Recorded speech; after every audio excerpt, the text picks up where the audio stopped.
안녕하세요. IM투자증권의 김동섭 이사입니다. 어저께는 가뭄에 단비가 내리듯 주가가 정말 많이 상승을 했죠. 그렇지만 사실 고점에서 빠진 거에 비하면 오른 것도 없습니다. 또 외국인이 매도한 거에 비하면 매수세도 그렇게 많지는 않죠. 그래도 어쨌든 외국인들의 기완이 시장에 보이고 있고, 또 프로그램 매수를 계속 말씀드렸었는데 프로그램 매수도 한 5천억 정도 들어와서 프로그램 매수가 들어올 수 있는 공간을 열어준 것도 괜찮고요. 또 외국인 선물이 거의 9천 개 정도 매수해주면서 이제 환매수가 들어오고 있는 것은 시장에 상당히 긍정적인 것 같습니다. 시장의 벤 버냉키라는 세계 경제 대통령 한마디에 움찔하고 또 거기에 따라서 기분 좋아지고 하는 상황이 계속 반복되고 있는데요. 근데 사실 시장은 이상한 것 같습니다. 왜냐하면 벤 버냉키 의장은 지난번 코멘트나 지금의 코멘트나 똑같습니다.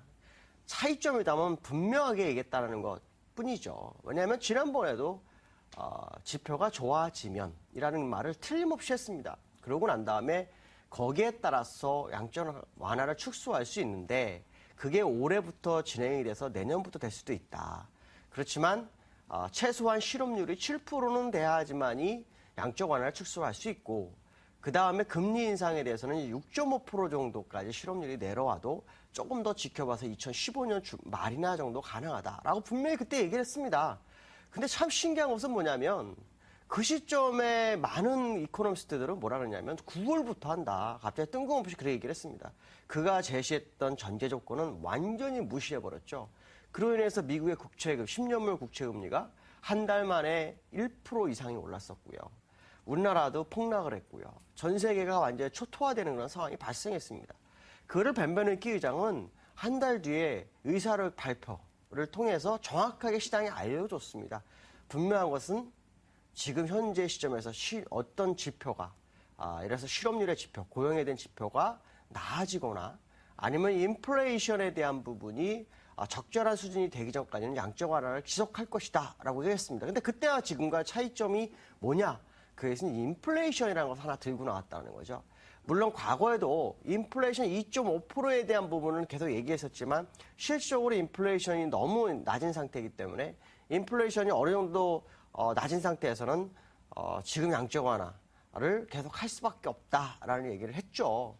근데 이게 이제 지난번과 이번의 차이점이 뭐냐면 시장에서는 한번 충격을 받고 난 다음에 똑같은 뉴스지만 확신을 주는 어떤 심리적인 투자를 할 수 있게끔 유도해 줬느냐에 대한 부분이었는데 이 부분을 벤 버냉키 의장은 명백하게 해줬다 정도로 보시면 될 것 같습니다. 그러나 중요한 것은 뭐냐면 양적 완화 축소가 그렇게 쉽게 되질 않습니다.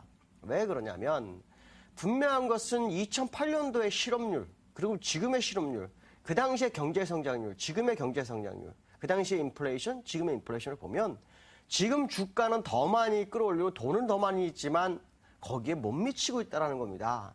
그 얘기는 무슨 말이냐면 양적 완화를 한 거에 대한 효과는 주가를 끌어올린 거 외에는 정말 한 게 없다라고 보시면 맞습니다. 그렇기 때문에 칼을 끄집어낸 장수 입장으로서는 뭔가를 베고 나가야 되죠. 주식시장을 올리는 게 중요한 게 아니죠. 주식시장도 중요하지만 사실 실물 경제가 살아나지 않는다면 미국은 결국 문제가 커집니다. 그렇기 때문에 어차피 쏜 화살이라면 끝까지 쏴야 될 수밖에 없는 것이 미국이라 그러면 어느 정도 인플레이션이 유도가 될 확률이 높습니다. 인플레이션이 유도되는 그 시점까지 주가는 올라가겠죠. 또 인플레이션이 유도되기 위해서는 틀림없이 계속해서 말씀드렸지만 유가를 급등을 시켜야 됩니다. 그래야만이 휘발유 가격이 올라서 인플레이션이 어느 정도 될 것이고, 그로 인해서 일단 시장을 어느 정도 받쳐주는 그런 상황이 될 거죠. 문제는 뭐냐면 유가가 올라간다는 얘기는 원자재 가격의 대표격 유가이기 때문에 원자재 가격들이 전체적으로 올라갈 수 있다는 것을 생각해야 됩니다. 원자재 가격이 올라간다는 것은 경기가 살아날 수 있다는 반증의 시그널을 보낼 수 있기 때문에 유가를 끌어올리기 위한 전략이 시장에서 나올 수밖에 없다는 거예요. 그것이 이제 촉발은 이집트가 시작됐지만 실제로 공급하고 수요의 모습을 보면 수요에서 더 많은 수요가 필요한 상황이 발생하고 있기 때문에 이 부분이 상당히 좀 문제가 되고 있다는 거죠. 그래서 소시에테 제너럴 같은 경우에는 이런 얘기를 합니다. 원자재 슈퍼사이클이 끝났느냐? 절대 그렇지 않다. 중국이 원자재 소비를 많이 하지만 중국으로 인해서 원자재 시장이 폭락을 더 할 거다라는 생각은 안 한다라고 합니다. 결국 원자재는 슈퍼사이클 중 일부 조정이 들어오고 있다고 생각하고 있는데 제가 볼 때도 충분히 가능한 상황이다라고 판단하고 있고요. 결국 원자재 시장이 완벽하게 살아나는지가 아마 미국에서도 양적 완화를 축소할 것이냐에 대한 그 결과를 줄 것이다라는 거죠. 그렇기 때문에 아마도 이 이후로는 원자재 관련한 뭐 주식이라든가 원자재 관련해서 아마 방향성이 상당히 변화가 일어날 확률이 굉장히 높다라는 거고요. 그다음 미국이 문제가 되는 건 뭐냐면 어저께 벤 버냉키 의장은 달러 강세는 괜찮다라고 했지만 달러 강세가 괜찮을 수가 없습니다. 달러는 약세로 가야만이 됩니다. 달러가 약세로 가야만이 실제로 기업의 돈을 벌어들이고 기업이 그 돈으로 추가로 더 돈을 벌겠다라는 생각을 가지면 투자가 나와야 되거든요. 그 투자가 아직 미국에는 별로 없습니다. 투자가 일어나지 않는다 그러면 지금까지 쌓아오는 현금은 의미가 없는 거죠. 그거는 소용이 없습니다. 투자를 해서 결국 고용을 늘리는 상황이 되지 않는다면 그 돈은 아무리 많이 풀어줘도 아무 의미가 없는 상황이 되는 거죠. 지금까지 미국이 양적 완화를 했지만 그 부분 때문에 지금 돈은 많이 풀었지만 실제 경기가 안 살아나는 부분이기 때문에 달러의 약세가 아마 지속될 가능성을 열어두고 보시면 될 것 같습니다. 그것은 결국 신흥시장에도 도움이 된다라는 부분이고 미국에서도 결국 흑자 기조로 갈 수 있는 부분이 있다라는 생각을 해야 될 것 같습니다.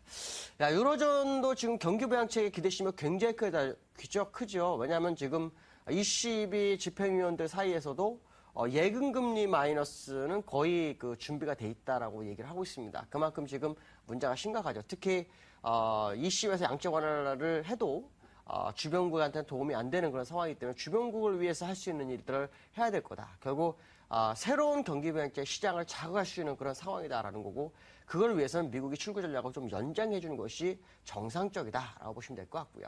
그다음에 이제 중국에서 지금 리커창은 여전히 그 경기부양책을 확실하게 얘기하고 있지 않지만 시장은 벌써 경기부양책을 예측하는 움직임이 나타나고 있죠. 그래서 중국이 경기부양책을 한다면 그 결과는 우리나라에 상당한 영향을 줄 수 있다라는 부분이고요. 그다음에 일본이 어저께 BOJ에서 이런 얘기를 했습니다. 일본 경기가 회복되고 있다라고 하는데 지난번에는 좋아지고 있다라고 했지만 이번에는 회복이라는 단어를 썼습니다. 굉장히 좋아진 것 같죠. 문제는 재정에 대한 부분을 어떤 식으로 해결나갈 건지 이게 되게 중요한 것 같습니다. 돈을 풀어서 경기를 살리는 것까지 좋지만 너무 빠른 판단을 내는 것 같습니다. 미국도 2008년부터 돈을 풀어가지고 2013년이나 돼서 이 경기가 회복이 될까 좀 더 볼까 이러는 판국에 6개월도 안 된 일본은 주가 좀 올라갔다고 경기 회복된다는 얘기하고 있으니 참 일본도 대단한 나라입니다. 그러나 중요한 것은 뭐냐면 일본 차트가 갭상승이 14개가 있다는 거 이거는 틀림없이 원자래로 돌아갈 거라는 걸 생각한다면 일본은 또 한 번 실수를 할 수도 있지 않을까라고 판단하고 있습니다. 자, 국내장에 대해서 얘기하죠. 국내장은 외국인들 선물에서 계속해서 환매수가 들어온다면 일단 시장을 상승할 수 있는 기회가 맞이할 것 같습니다.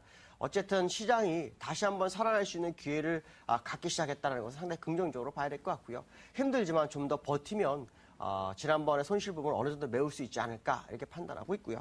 자, 기술적 분석을 보면 미국이 일봉상으로 완전히 돌파해주는 모습이 나와서 상당히 긍정적인 상황이 연출되고 있고요. 그 다음에 이제 우리나라 차트를 보면 어저께 양봉은 나오지 않았습니다. 그러나 기준선까지 거의 갖다 붙여놓고 봤을 때는 상당히 상승할 수 있는 기회를 마련한 것이 아닐까 이렇게 판단하고 있습니다. 벌써 한 주가 다 지나고 있습니다. 오늘도 금요일이죠. 오늘도 승리하루 되시고 기쁜 하루 되시기 바라겠습니다. 여기까지 하겠습니다. 감사합니다.